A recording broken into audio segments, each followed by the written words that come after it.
Gazette প্রকাশ নবম জাতীয় pay scale 2026-এর নবম জাতীয় পে স্কেল 2026 বেতন স্কেলের ধাপ ও দক্ষতার সিঁড়ি নির্ণয়ের তালিকা এবং গেজেট নিয়ে আজকের এই ভিডিওতে আলোচনা করার চেষ্টা করব। ভিডিওটি সকলের জন্য ভেরি ইম্পর্টেন্ট।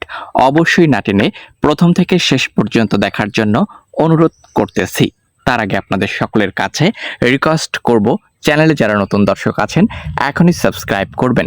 নবম জাতীয় পে স্কেলের গেজেট প্রকাশিত এবং প্রজ্ঞাপন কত তারিখে আসবে, যেহেতু 11 জুন 2026 তারিখে বাজেট ঘোষণা করবে অর্থ মন্ত্রণালয়ের মন্ত্রী আমির খসরু মাহমুদ চৌধুরী।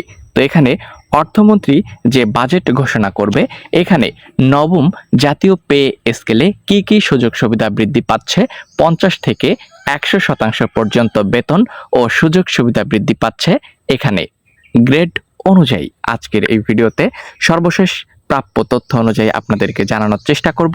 এবং আপনারা ইতোমধ্যে সবাই জানেন, প্রথম গ্রেডে বেতন 1,60,000, দ্বিতীয় গ্রেডে 1,53,000, তৃতীয় গ্রেডে 1,48,800 টাকা, চতুর্থ গ্রেডে 1,42,400 টাকা, পঞ্চম গ্রেডে 1,39,700 টাকা, ষষ্ঠ গ্রেডে 1,34,000, সপ্তম গ্রেডে 1,26,800, অষ্টম গ্রেডে দেখতে পাচ্ছেন 1,13,700, নবম গ্রেডে 1,00,000। এখানে আপনারা দেখতে পাচ্ছেন বিস্তারিত রয়েছে 8,800। এই অনুযায়ী কিন্তু এখানে বেতন সাজানো রয়েছে। সর্বশেষ যে গ্রেডটি আমরা দেখতে পাচ্ছি সেটি 20তম গ্রেডে 20,000 টাকা পর্যন্ত এখানে বেতন নির্ধারণ করা হয়েছে। তো এখানে আমরা আপনাদেরকে দেখালাম নবম পে স্কেল যে ধাপটি রয়েছে, অর্থাৎ পে স্কেলের ধাপ ও দক্ষতার সিঁড়ি। এবার আমরা পর্যায়ক্রমে আপনাদেরকে দেখানোর চেষ্টা করব গেজেট সম্পর্কিত সকল তথ্য, বাজেট সম্পর্কিত সকল তথ্য, বিশেষ করে কি কি সুযোগ সুবিধা এখানে বৃদ্ধি পেতে যাচ্ছে।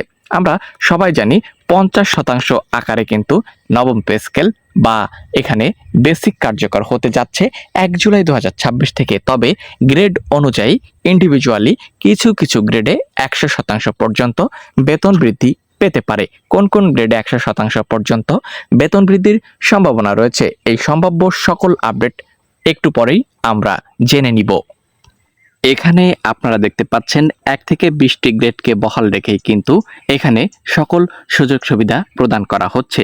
বিশেষ করে আমরা যদি আপনাদেরকে দেখানোর চেষ্টা করছি সকল গুরুত্বপূর্ণ তথ্য, যারা চ্যানেলে নতুন দর্শক আছেন এখনই সাবস্ক্রাইব করবেন চ্যানেলটিকে। এখানে পদোন্নতির চাকরিকাল দেখতে পাচ্ছেন, প্রথম পদোন্নতি 5 বছর, দ্বিতীয় পদোন্নতি 5 বছর। এখানে ফার্স্ট অফ অল সুযোগ সুবিধা নিয়ে আলোচনা করছি।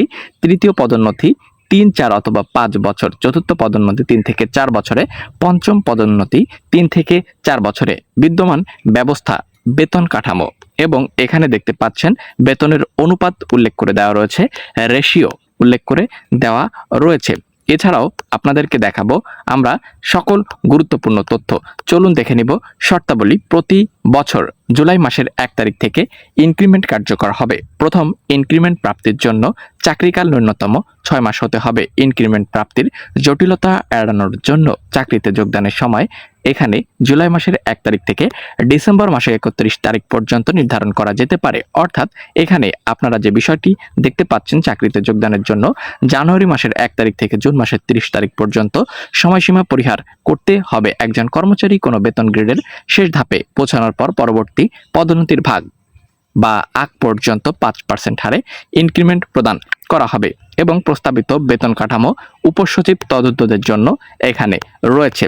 এছাড়াও আপনাদেরকে যদি পেনশন টেবিলটি দেখানোর চেষ্টা করি, ক্রমিক এবং পেনশনযোগ্য চাকরিকাল, পেনশনের হার শেষ বেতনের শতাংশ হিসেবে, মাসিক পেনশনের হার, বাড়ি ভাড়া এবং জীবন যাপন এখানে ভাতা রয়েছে। ক্রমিক 1 থেকে শুরু করে আমরা দেখতে পাচ্ছেন 21 পর্যন্ত রয়েছে।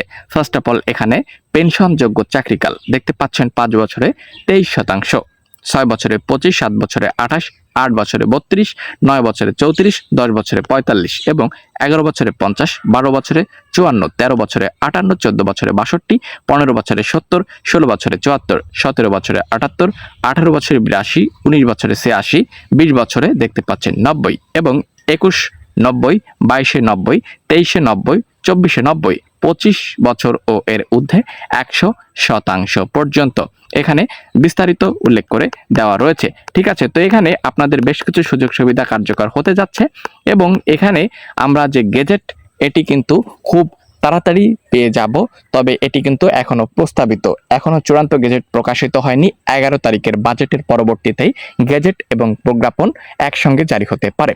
ঠিক আছে, যদিও কিছুটা দেরি হয় তাহলেও আপনারা 1 জুলাই 2026 তারিখ থেকে হিসাব করেই বেতন পাবেন।